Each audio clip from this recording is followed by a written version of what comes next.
பெரிய காரியங்களுக்கு நேரமெடுப்பது போலவே இந்த சிறிய விதைக்கும் நேரம் எடுக்கும். அதனால் நீ அதை தொடர்ந்து பேணிக்காத்து வா, அப்போது அதன் வளர்ச்சியை நீ நிச்சயமாக காண்பாய். இந்த வார்த்தைகள் விதையை நடும்போது ஆரவுக்குச் சொல்லப்பட்டன. அந்த வார்த்தைகளை மனதிலிருத்தி ஆரவ் ஒரு ஆழமான மூச்சை எடுத்து பொறுமையாக இருக்க முடிவு செய்தான்.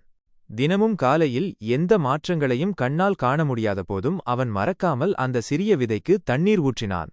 தினமும் பார்ப்பான், ஆனால் மண் மட்டுமே தெரியும். இருந்தாலும் தன் முயற்சியை அவன் நிறுத்தவில்லை. இப்படியே பல நாட்கள் நகர்ந்தன. ஒரு சன்னி காலையில் திடீரென்று ஒரு அதிசயம் நிகழ்ந்தது. ஒரு சிறிய பச்சை முளை மெல்ல மண்ணிலிருந்து வெளியே எட்டிப் பார்த்தது.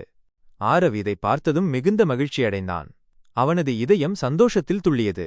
அவன் தன் பாட்டியிடம் ஓடிச் சென்று ஆனந்தக் குரலில், பாட்டி பாருங்கள், விதை இறுதியாக வளர ஆரம்பித்துவிட்டது என்றான்.